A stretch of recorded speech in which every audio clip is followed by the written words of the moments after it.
Most diss tracks that we know are in the form of rap, but in reality, it's more than that. Surprisingly, some of those songs even top the charts. Let's start this list with Eminem's diss track, Without Me. Without Me is the lead single for Eminem's fourth studio album, The Eminem Show. This comedy rap is known for throwing shade at different personalities and agencies. If you listen to the first verse, you will hear his savage response to the wife of former Vice President of the USA, Dick Cheney. The rapper pointed out that she did her job, but she should focus first on her husband's heart problem. He also cleverly mentioned the Federal Communications Commission with disrespect. Back in 2002, the agency filed a legal action against the radio station for playing one of his songs with edited lyrics. In the following lines, he also cursed her mom with no hesitation. It is Eminem's response after settling the defamation lawsuit from his accusations that Eminem's mom used He later regretted it, though. Aside from those personalities, he also mentioned NSYNC member Chris Kirkpatrick for the fourth time.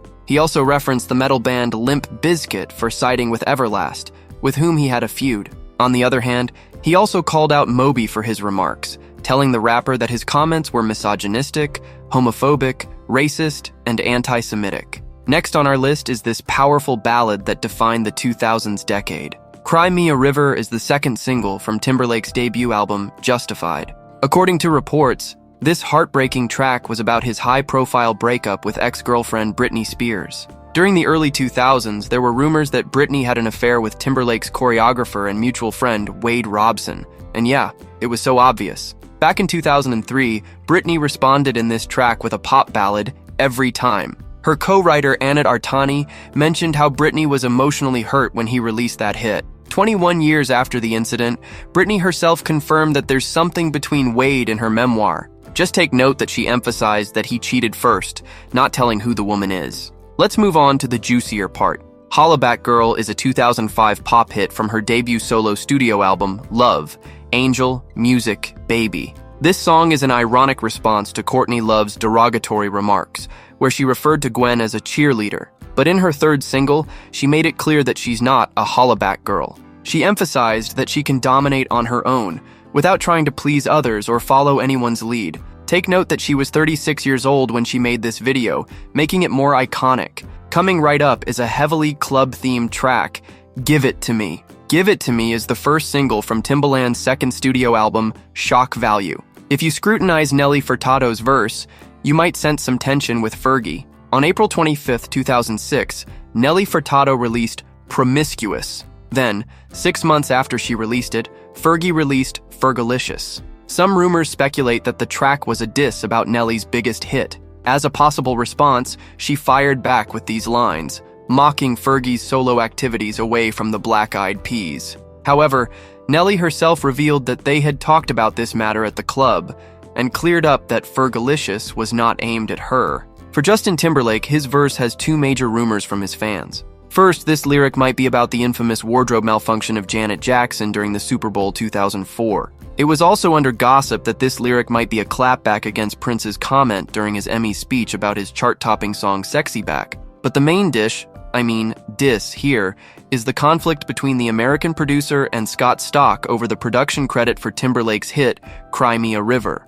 He directly stated that he's just a piano man behind the track, and he's the real producer. Now, let's move on to the iconic and well-served diss tracks ever. Obsessed is a lead single for her 12th studio album, Memoirs of an Imperfect Angel. Since she premiered the music video for this song, it garnered attention for referencing the rap star. She played two roles, herself and as a stalker, who looks similar to Eminem. Although she doesn't directly state it, you won't deny that it is obvious. Back in 2003, he wrote Superman about Mariah Carey, where he claimed that they had a relationship for about 6 months.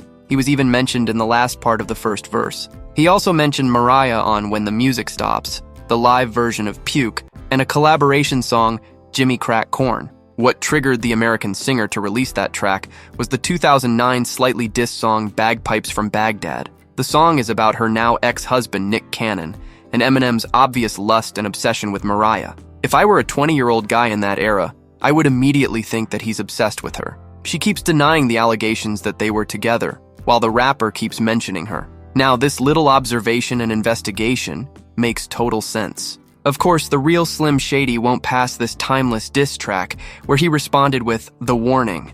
After he dropped it, we never heard about Mariah again. I mean, like a reply to those sick lyrics. Sadly, it's not available on any streaming platforms for unknown reasons. Of course, diss tracks came up with painful breakup storytelling as well. All Too Well is a 5-minute track by Taylor Swift for her 4th studio album, Red. She then re-recorded it 10 years later to claim her publishing rights, together with its 10-minute version. Based on the lyrical composition, it was linked to her ex-boyfriend Jake Gyllenhaal. She poured her heartbreak and lyricism into the 10-minute version. Specifically, Taylor revealed how her ex didn't show up on her 21st birthday, feeling like a secret in their relationship, and how he kept dating women the same age she was in 2011. Ironically, Jake is currently in a relationship with Jean. According to reports, the American actor started dating the French model when she was 22 years old, adding more fuel to the rumors. On the side of her ex, he just said that it has nothing to do with her. On the side of Taylor, she didn't even name who it was about with her interview. At least the best way we can do it is to enjoy it and sing it like we went on a breakup.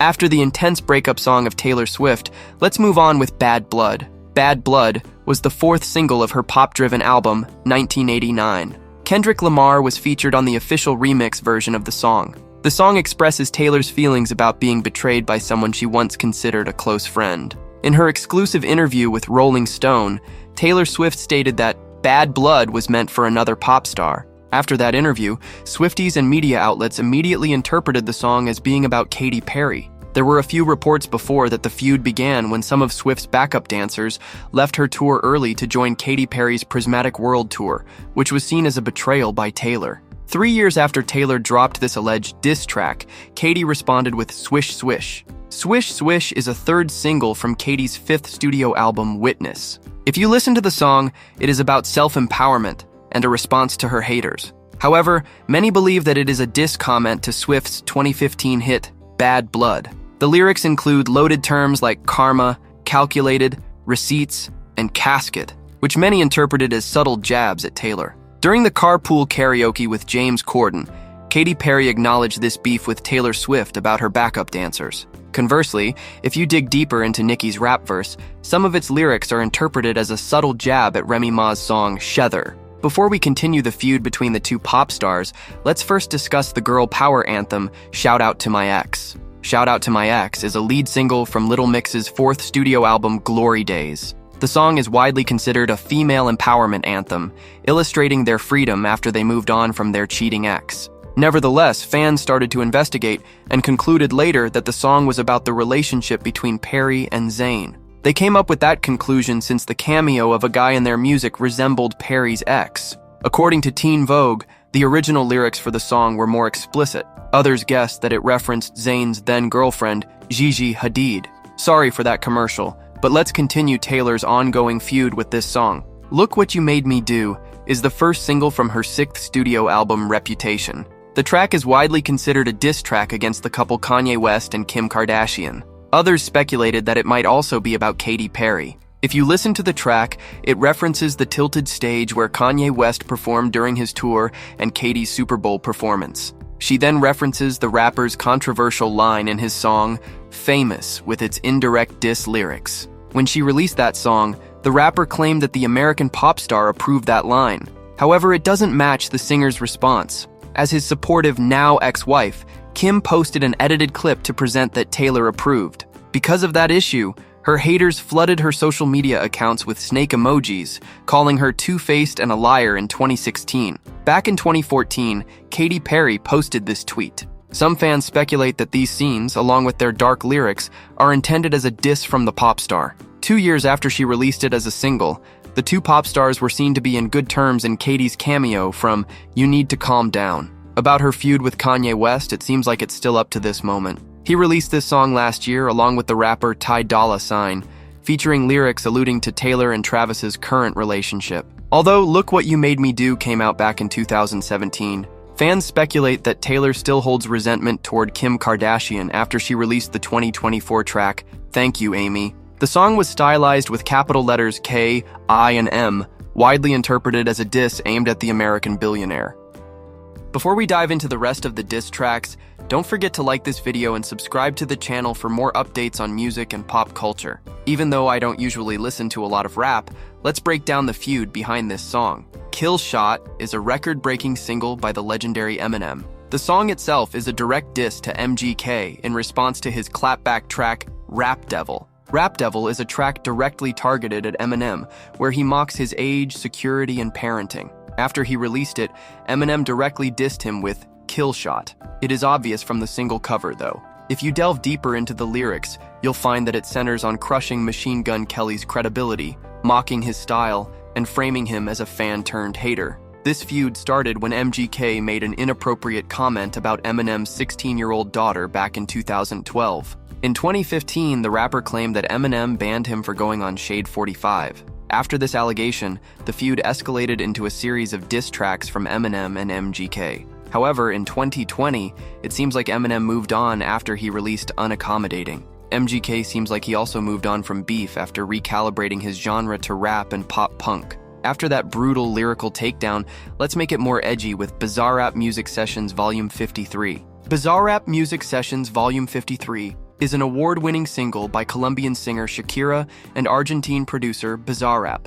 This women's empowerment song is a direct shot at her ex-boyfriend, Gerard Piqué, and his girlfriend, Clara. Take note that they were never married, so it's more accurate if I say it's her ex-boyfriend. She also emphasized his audacity to leave her in difficult times, specifically in her legal tax allegations. Regardless of the difficult circumstances she experienced, she highlighted that leaving her is trading on someone cheaper and lower class. She proudly declares she won't cry anymore. Instead, she'll get paid through her work. I guess this claim from the queen of Latin music is true after she collected different records and awards from it. Next up is a viral collaboration that made waves in Latin pop culture. TQG, or Te Quedo Grande, is a 2023 single from Colombian singer-songwriters Karol G and Shakira. The song is often interpreted as a diss toward their ex-boyfriends. In April 2021, Karol G and Anuel AA split up after a 2-year engagement. 5 months after they broke up, Anuel AA introduced his new girlfriend, whom he married 6 months later. This heartbreak pushed the singer to write this diss track about her ex. She later collaborated with Shakira, who had also recently gone through a high-profile breakup. The track screams women's empowerment, allegedly calling out their exes for pretending they've moved on while still checking up on them. It also highlights how these two Latin women flaunt their success and confidence. Is 2023 the year of breakup bops? Flowers is the lead single from Miley's 8th studio album, Endless Summer Vacation. Several publications believe that this was a response to her breakup with her ex-husband, Liam Hemsworth. The two personalities split in 2019 and finalized their divorce in 2020. Throughout the first verse, she reminisced about the days of an on-and-off relationship with the Australian actor. But in the chorus part, she emphasized that she was just wasting her time crying, and she can also do what we thought only couples can do.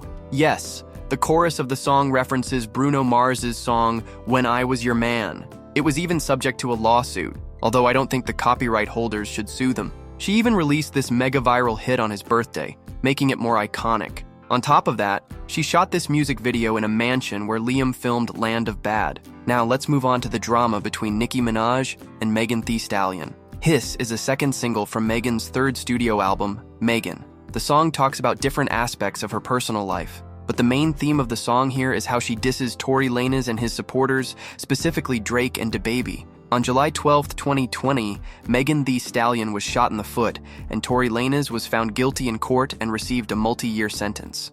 She also dropped a line about his ex, who keeps using her name for popularity. On another note, she also hints that there might be a subtle jab at Nicki Minaj as well. Media outlets speculate that this lyric is a jab at Nicki Minaj. It's no surprise Nicki Minaj responded strongly, considering that her brother and husband are registered Now, let's talk about her response to Hiss with Bigfoot. Bigfoot is a single from Nicki Minaj. She just recorded this song within 2 days as a response to Hiss. While it quickly went viral, opinions on its delivery and lyrical content were mixed. Bigfoot was widely recognized as an insult in her rap flow, her alleged sexual history, appearance, and her involvement in the 2020 shooting incident. Note that the legendary rapper included multiple direct references to the Savage rapper throughout the song. While it's impressive that she recorded the song in just 2 days, it received a negative rating from the critics. Nevertheless, I am still impressed by how she can make a diss rap within that period. After their beef, where we don't know yet if they've reconciled,